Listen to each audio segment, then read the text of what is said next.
자, 파트 1. 재무회계와 회계 기준입니다. 재무회계와 회계 기준은 거의 말 문제입니다. 계산 문제가 없다고 보시면 되겠습니다.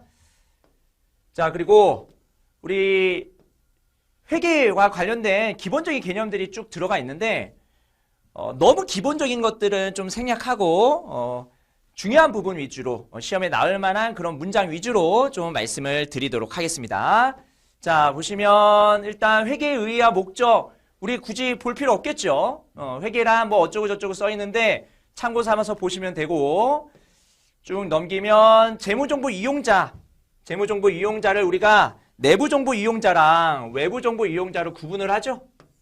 그래서 경영자, 종업원, 회사 내부에 있는 사람들을 우리가 내부정보 이용자라고 하고, 그 다음에 회사 외부에 있는 사람들을 외부정보 이용자라고 부릅니다. 자, 그리고 회계의 분류를 우리가 재무회계, 우리가 배우는 거는 재무회계인데 관리회계도 우리가 배우잖아요. 관리회계도. 그러면 관리회계는 우리가 배우는 범위에서 좀 벗어납니다. 그래서 신용부석사 시험에서는 재무회계만 배우거든요. 재무회계만 배우는데 재무회계는 누구한테 주는 거냐면 뭐 내부 정보 이용자한테도 줄 수 있지만 외부 정보 이용자한테도 줍니다. 외부 정보 이용자가 주예요, 주. 그래서 주주랑 채권자한테 주고, 보고 양식은 우리가 앞으로 배울 재무제표, 그리고 작성 기준은 우리가 앞으로 배울 일반 기업 회계 기준, 국제회계 기준도 있죠. 국제회계 기준도 있는데 국제회계 기준은 잘 시험이 안 나옵니다. 그래서 국제회계 기준과 관련된 문제는 뭐 기껏 해봐야 한두 문제 정도니까 제가 마무리 특강에서 말씀드리는 그 부분들 위주로 좀 정리를 하시면 될 것 같습니다. 그 다음에 강제력이 있고요.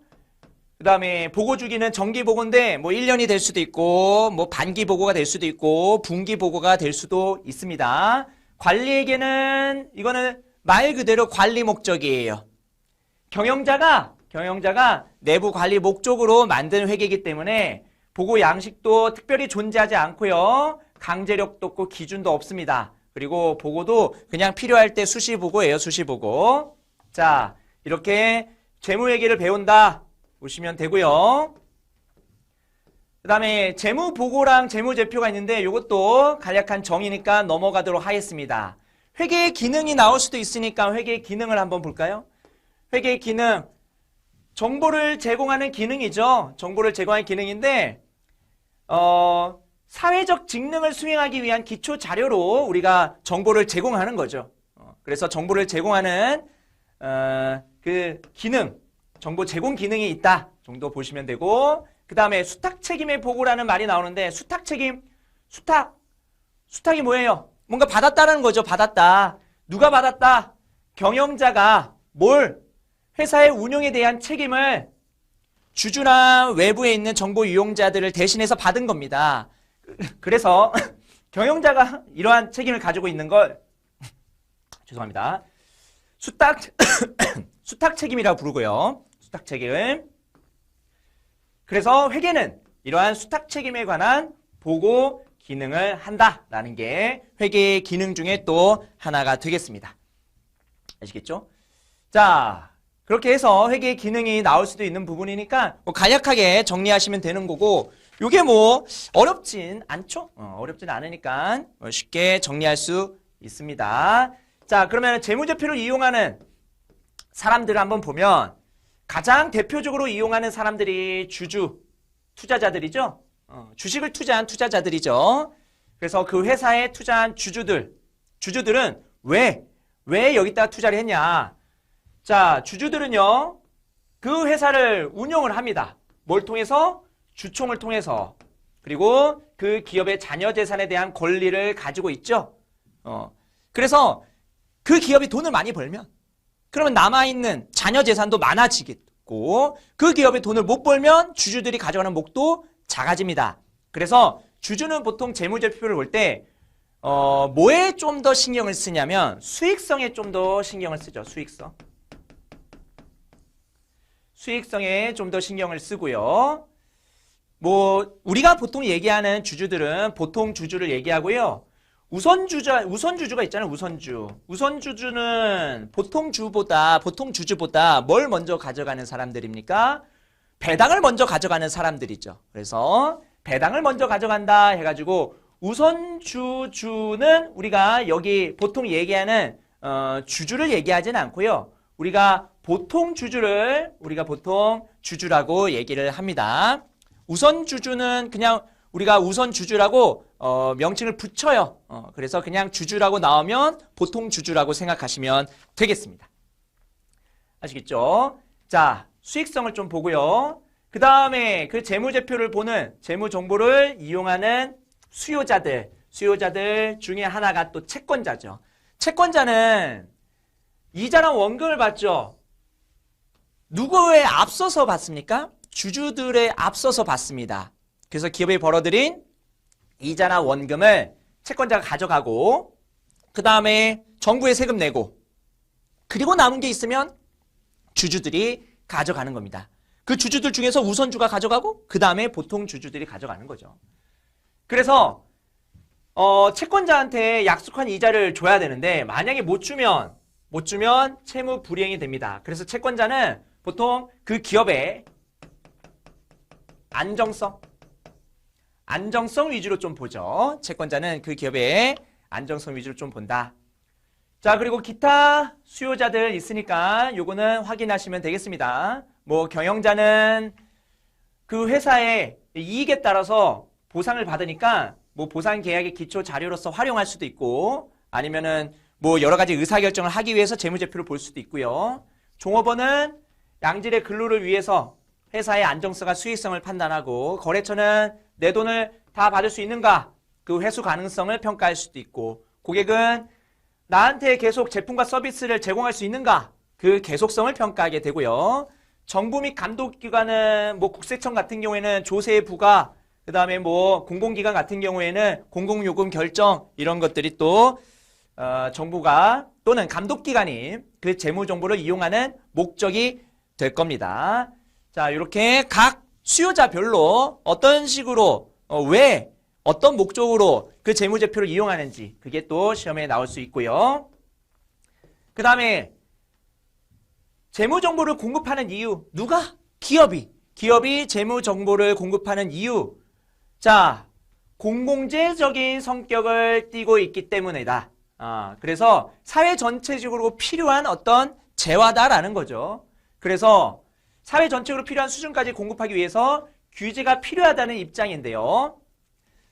그런데 뭐 다른 측면에서는 이 재무제표가 공공재가 아니라 경제재 역할을 한다라는 것도 뒤에서 나오니까 꼭 공공재라고 보기는 좀 어렵고 공공재적인 성격을 가지고 있다. 보통 이렇게 얘기를 하죠. 그 다음에 경영자가 회사의 기밀이나 불리한 정보를 공개하지 않은 유인이 있다. 재무제표를 만들어가지고 시장에 공시하는데 좋은 것만 보여주고 싶을 거 아니에요.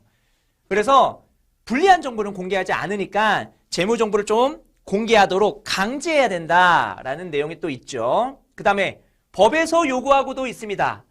상법, 요거를 줄여서 자통법이라 부르고 요거를 줄여서 외관법이라 부르는데 어쨌든 법에서 요구하고 있다. 그게 또 있고요. 그 다음에 자발적 공시를 할 수도 있죠. 아까 우리가 재무정보가 경제재의 성격을 가지고도 있다고 했었죠. 그게 자발적 공시를 통해 가지고 내가 명성이 이 정도다. 내가 이 정도의 신뢰성을 가지고 있다. 그런 것들을 시장에다가 알려줄 수가 있을 겁니다. 자발적으로 공시를 하면서. 그래서 자발적으로 공시해가지고 우리 회사가 이런 회사입니다. 알린 다음에 돈을 더 많이 조달할 수도 있고 그렇습니다. 그래서 재무정보를 공급하는 이유 요 4가지도 한번 정리해 두시면 될 것 같고 그 다음에 회계원칙의 제정 방법 뭐 일반적으로 인정된 회계원칙 갭이라고 부르는데 우리가 IFRS도 넓은 의미에서는 갭이고요. 국제회계 기준이죠. 그 다음에 우리나라 K갭 그 다음에 중소기업 회계처리 이러한 그 회계 원칙들 이런 것들을 우리가 갭이라고 부르는데 우리가 여기서 시험 목적상으로 봐야 될 부분은 뭐냐 이거는 뭐 읽어보시면 되고요. 읽어보시면 되고 혹시나 이런 부분들이 나올 수도 있으니까 보시면 주식회사의 외부 감사에 관한 법률 외감법이라 부르는데 그 외감법에 따르면 회계처리 기준을